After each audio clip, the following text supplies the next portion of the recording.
اعوذ باللہ من الشیطان الرجیم بسم اللہ الرحمن الرحیم الحمد للہ رب العالمین وصلی اللہ علی محمد وآلہ الطاہرین اللہم صلی علی محمد وآل محمد وعجل فرجہم۔ تربیت ان 21st سینچری کے حوالے سے ہم اس کو دوبارہ ریزیوم کریں گے، اور لاسٹ سیشنز کے اندر جس چیز کا ہم نے آغاز کیا تھا، البتہ میں پہلے یہ بتا دوں آپ سب کو کہ ہم جس چیز کے بارے میں یہاں پر بات کر رہے ہیں وہ یہ کہ جب تربیت کی بات آتی ہے تو سب کے ذہنوں میں یہ آتا ہے کہ ہم تربیت اولاد کے بارے میں بات کریں گے، لیکن بات یہ ہوئی تھی کہ ہم تربیت اولاد کا جو مقدمہ ہے، کہ جو ریکوائرمنٹ ہے، اس کے بارے میں ہم بات نہیں کرتے، اینڈ ڈائریکٹلی ہوتا یہی ہے کہ تربیت اولاد کے اوپر بہت ساری ڈسکشنز ہوتی ہیں۔ تربیت اولاد سے پہلے تربیت ماں باپ کی ضرورت ہے۔ جب تک پیرنٹس اور ماں باپ والدین اپنی تربیت نہیں کریں گے، اس وقت تک وہ اپنے اولاد کی تربیت نہیں کر سکتے۔ تو ہم نے اس کے بعد سورہ روم کی آیت نمبر 21 کو آپ کے سامنے پیش کیا، جو کہ ماں باپ کی تربیت اور ہسبینڈ اینڈ وائف کی تربیت کے لیے ایک سینٹرل آیت قرآن کریم میں یہ نازل ہوئی ہے، کہ جس کا مین تھیم سکون اور آرامش کا ایجاد کرنا ہے ایک فیملی لائف کے اندر، ایک خانوادے کے اندر۔ جب تک وہ آرامش اور سکون زوج اور زوجہ کے درمیان ایجاد نہ ہو، اس وقت تک کوئی تربیتی عمل انجام نہیں پا سکتا۔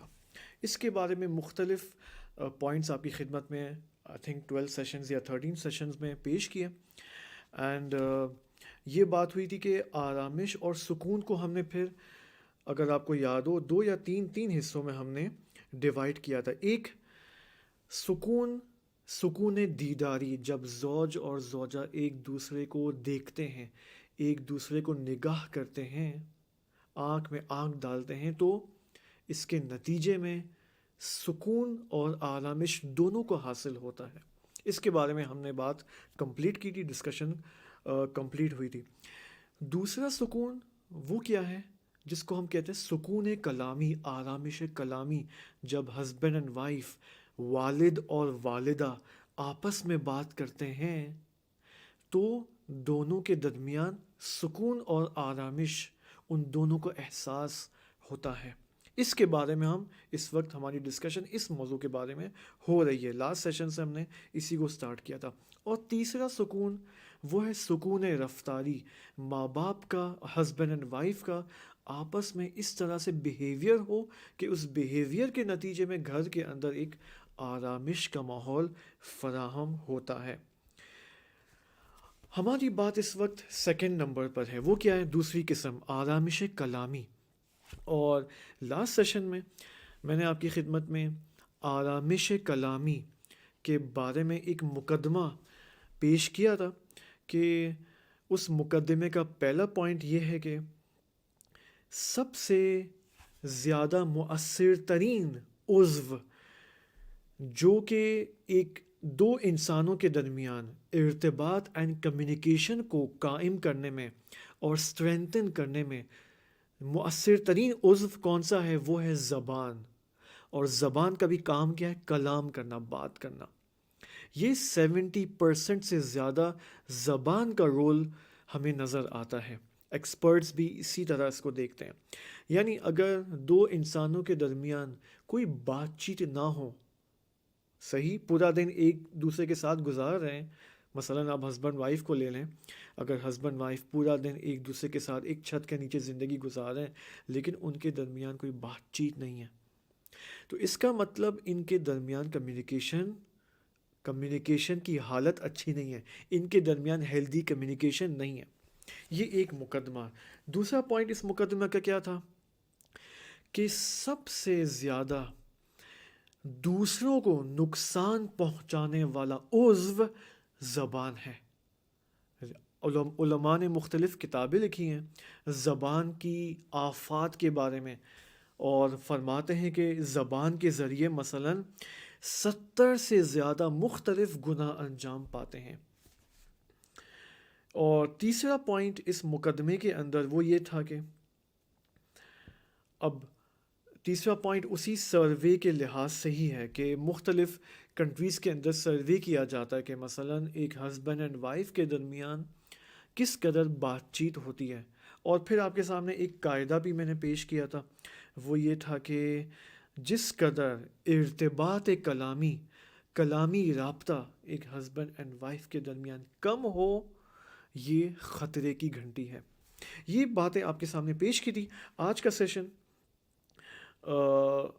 کو آغاز کرنے کے لیے میں آپ کے سامنے امام علی علیہ السلام کی ایک خوبصورت حدیث، جو کہ کتاب کنز الفوائد میں یہ حدیث آئی ہے، جلد نمبر 2 صفحہ نمبر 14 میں. دیکھیں امام علی علیہ السلام فرماتے ہیں، من کثر کلامہ کثر خطأہ.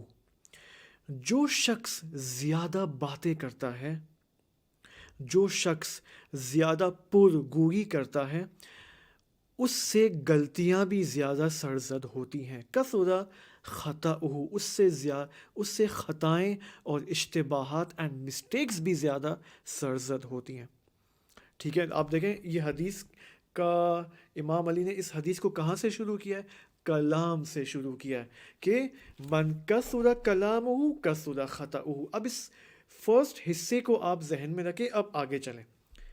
کلام سے امام نے شروع کیا، تو اب دیکھیں امام کیا فرماتے ہیں کہ جس کا کلام زیادہ ہو، جو زیادہ باتیں کرتا ہے، اس کی خطائیں بھی زیادہ ہیں. اب وَمَنْ كَثُرَ خَطَأُهُ قَلَّ حَيَاؤُهُ. جس کی خطائیں زیادہ ہوں، جس کی مسٹیکس زیادہ ہوں، اس کی حیا بھی بہت کم ہوتی ہے. وہ بہت کم حیا سے پیش آتا ہے، یعنی وہ بے حیائی کی طرف زیادہ آگے بڑھتا ہے. وَمَنْ قَلَّ حَيَاؤُهُ، اور جس کی حیا بہت کم ہو، قَلَّ وَرَعُهُ، اس کی ورع بہت کم ہوتی ہے. ورع اور تقوی میں علماء فرق بیان کرتے ہیں اور فرماتے ہیں کہ ورع کا مقام تقوی سے بالاتر ہے. اب اس کی ایکسپلینیشن کے لیے آپ بالآخر علماء کی طرف رجوع کریں، جو اس کے اہل ہے وہ اس کے بارے میں زیادہ بات کریں. پس جس کی حیا کم ہو، اس کا تقوی، بلکہ تقوی سے بالاتر اس کی ورع، واو رے عین، اس کی ورع بھی بہت کم ہے. وَمَنْ قَلَّ وَرَعُهُ مَاتَ قَلْبُهُ، اور جس کی ورع کم ہو، اس کا قلب مر جاتا ہے. وَمَنْ مَاتَ قَلْبُهُ دَخَلَ النَّارِ، اور جس کا دل مردہ ہو جائے، دخل النار، وہ جہنم میں داخل ہو جائے. دیکھیں امام نے کہاں سے شروع کیا؟ امام نے کلام سے شروع کیا. اور کلام کیسے پیش آتا ہے؟ زبان سے.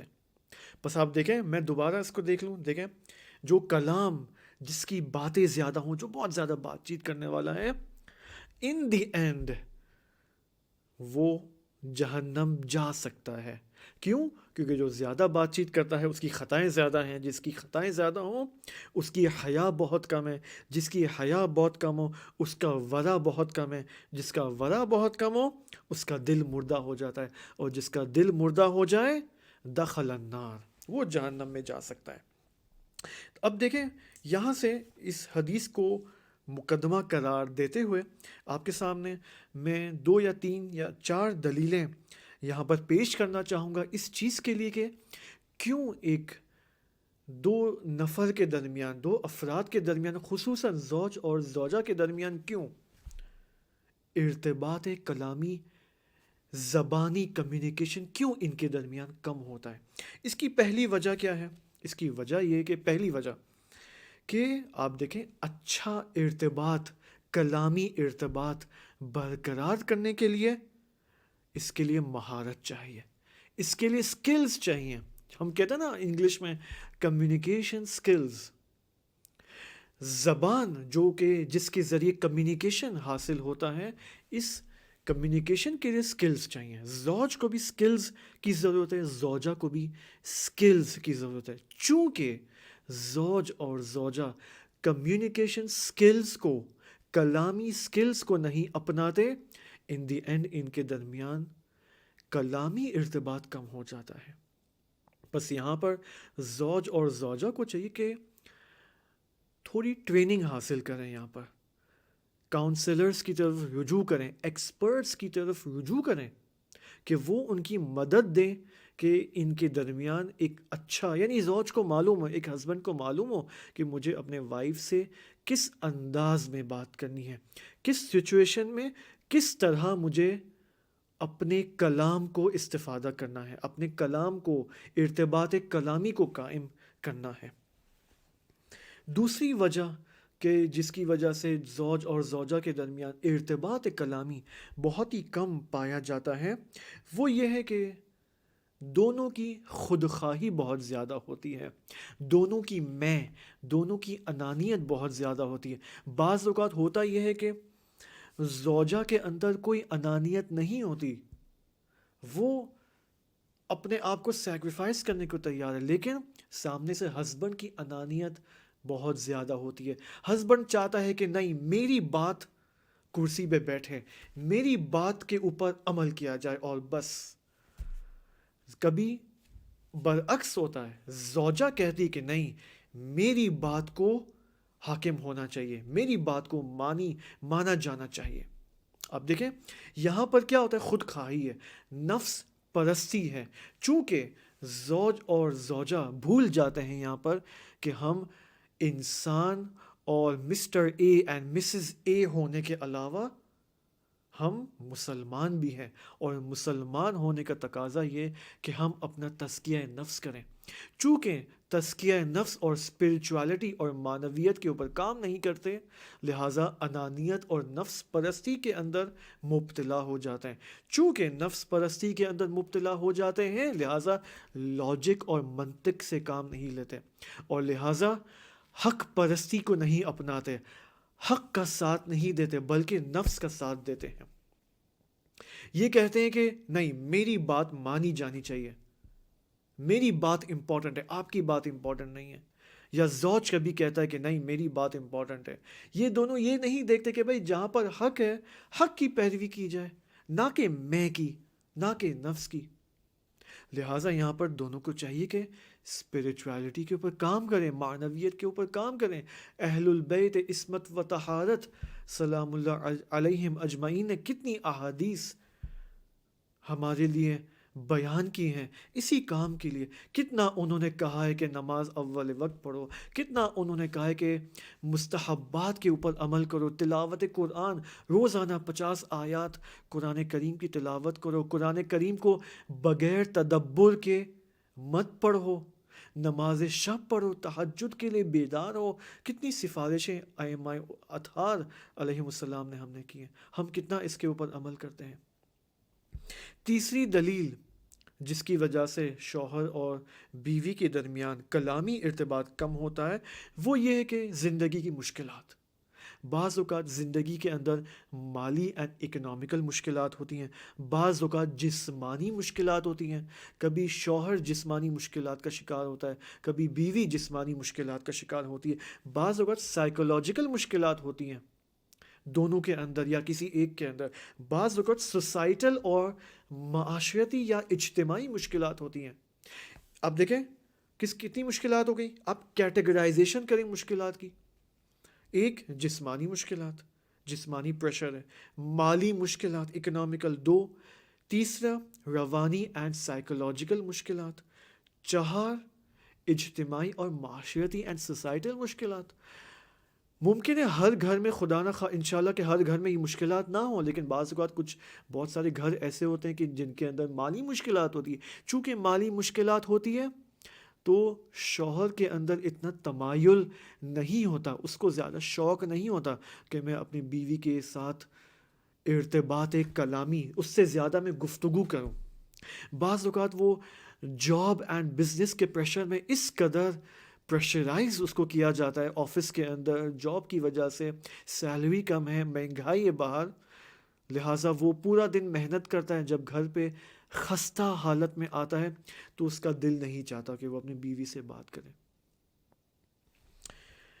اب اس کے بارے میں انشاءاللہ مفصل بات ہونی چاہیے۔ یہ ساری مشکلات بالآخر اس وقت سوسائٹی میں پائی جاتی ہیں ہر گھر کے اندر، لیکن زوج اور زوجہ ان دونوں کو یہاں پر چاہیے کہ مد نظر رکھے کہ کس کو کیا مشکل ہے. بیوی مثلا دیکھے کہ شوہر کے اندر کیا پرابلم ہے، آیا اس کی کوئی جسمانی پرابلم ہے، آیا اس کی کوئی سوسائٹل ایشو ہے، کوئی سائیکولوجیکل اس کو کوئی پریشر ہے، کوئی اکنامیکل پریشر ہے. یہاں پر بیوی دیکھے کہ اس کے اندر کیا پرابلم ہے، اس کو اس پرابلم کو دیکھتے ہوئے اس کی ہیلپ کرے. یا شوہر یہاں پر دیکھے کہ بیوی کو کیا ایشو ہے اور اس کی ہیلپ کرے. ایک اور بات، ایک اور وجہ جس کی وجہ سے ارتباط کلامی دونوں کے درمیان کم ہوتا ہے، وہ یہ کہ دونوں ایک دوسرے کی شخصیت کو نہیں پہچانتے. دونوں یہ بات نہیں جانتے کہ مثلا آپ دیکھیں ہسبینڈ کو یہ نہیں معلوم، دیکھیں ہسبینڈ کیا ہے، ہسبینڈ مرد ہے، ہی از اے میل. اس میل کو نہیں معلوم کہ فیمیل کی گفتگو کرنے کی کیا خصوصیات ہیں. اس ہسبینڈ کو نہیں معلوم کہ ایک وائف، ایک عورت کس طرح بات کرتی ہے، اس کی بات کرنے کی کیا کیریکٹرسٹکس ہیں. ایک بیوی کو نہیں معلوم کہ ہسبینڈ جو کہ ایک میل ہے، اس کو اس کی گفتگو کی کیا خصوصیات ہیں. ہاؤ ڈز ہی ٹاک، اور جس طرح وہ بات کرتا ہے اس کے مطابق میں اس کو جواب دوں. چونکہ ایک دوسرے کو ان دونوں کو یہ چیزیں نہیں معلوم ہے، ٹریننگ اینڈ تربیت نہیں کی گئی ہے اس چیز کے حوالے سے، لہٰذا دونوں کے درمیان کبھی جھگڑا ہوتا ہے، کبھی کوئی اپنی آواز اونچی کرتا ہے، کبھی کوئی انگلی دکھاتا ہے، کبھی کوئی یعنی اس طرح سے جو ہے وہ بات کرتا ہے اور ill mannered اور بد اخلاقی سے پیش آتے ہیں. آپ دیکھیں اب انشاءاللہ ہم نیکسٹ سیشن میں یہی کرنے والے ہیں کہ نیکسٹ سیشن میں آپ کی خدمت میں یہ بات پیش کریں گے کہ زوج اور زوجہ، یا میں کلی بات کروں کہ ایک میل اینڈ فیمیل، مرد اور عورت کے درمیان کلامی تفاوت کیا ہے، کلامی اعتبار سے ان کے درمیان کیا ڈفرینس ہے، تاکہ پتہ چلے کہ دونوں کو ایک دوسرے سے کس طرح بات کرنی ہے. اور نتیجے میں جب ان کو معلوم ہو جائے گا کہ ہمیں ایک دوسرے سے کس طرح بات کرنی ہے، تو ان دی اینڈ کیا ہوگا، گھر کے اندر سکون اور آرامش کا ماحول فراہم ہو سکتا ہے. البتہ یہ ساری باتیں عملی ہیں، یہ سارے مطالب عملی ہیں. ممکن ہے آپ مجھ سے پوچھیں کہ بھائی آپ کا سورس کیا ہے آغا صاحب. تو سورس میں سے بہت ساری چیزیں ہیں. آپ دیکھیں ایک تو کتاب ہے آیت اللہ مجتبیٰ تہرانی رحمۃ اللہ علیہ کی کتاب، جنہوں نے زبان کے اوپر مفصل لیکچرز دیے ہیں. وہ لیکچرز کتابی فارم میں آ چکے ہیں، البتہ میرے پاس پیچھے وہ موجود ہے، اب میں اٹھ کے نہیں نکال سکتا ہوں. البتہ وہ فارسی لینگویج میں ہے، اس کے لیے آپ کو فارسی سیکھنی پڑے گی، کہ جو کہ سیکھنا اتنا مشکل کام نہیں ہے. ایک اور کتاب میرے سامنے یہاں پر ہے استاد سید علی رضا تراشیون کی، جو کہ حوزہ علمیہ قم کے ایک بہترین استاد ہیں. ان کی یہ کتاب ہے خانہ مثل بہشت، صحیح ہے، گھر بہشت کی طرح. یہ ان کی کتاب کا میں ترجمہ کر رہا ہوں، یعنی ٹائٹل کا ترجمہ ہے. تو یہ بھی البتہ فارسی میں موجود ہے یہ کتاب. جس کو فارسی آتی وہ استفادہ کر سکتا ہے، جس کو فارسی نہیں آ سکتی وہ محروم ہے بالآخر اس خزانہ علمی سے. تو یہ سورسز ہیں البتہ جو میرے پاس ہیں. بعض میں لیکچرز کو بھی سنتا ہوں، بعض اساتید کے، استاد تراشیون کے بھی میں لیکچر سنتا ہوں ان کی. البتہ میرا مین سورس خود استاد تراشیون ہے. اگر آپ استاد تراشیون کو گوگل فارسی میں ٹائپ کریں تو آپ ان کے ویڈیو لیکچرز فارسی کے اندر سب موجود ہیں، ٹی وی پہ آتے ہیں. اور ماشاءاللہ آئی گیس آپ ممکن ہے میری یہ بات سن کر آپ کے اندر شاید آرزو پیدا ہو کہ یار چلو فارسی سیکھ لیتے ہیں کسی طرح. تو سیکھ لیں، اس میں کوئی عیب نہیں ہے. اگر انسان چائنیز سیکھ سکتا ہے، عربک سیکھ سکتا ہے، انگلش سیکھ سکتا ہے، تو فارسی بھی سیکھ سکتا ہے. کیونکہ چونکہ اس وقت جتنی بھی کتابیں دین کی تفسیر کے اندر موجود ہیں وہ فارسی کے اندر اکثر کتابیں موجود ہیں. اور جس کو آج کے زمانے میں فارسی نہ آئے وہ بالآخر دینی سورسز اینڈ دینی مطالب سے اور دین کے خزانوں سے محروم ہے. اور ان دی اینڈ چونکہ محروم ہے لہٰذا زندگی کے اندر آئی ڈونٹ تھنک سو برکت آسانی سے آئے گی. بالآخر کوشش کریں کہ ہم دینی کتابیں پڑھیں، لیکچر سنیں، علماء کی طرف رجوع کریں اور اپنی زندگی کو بابرکت بنائیں. والسلام علیکم ورحمۃ اللہ وبرکاتہ.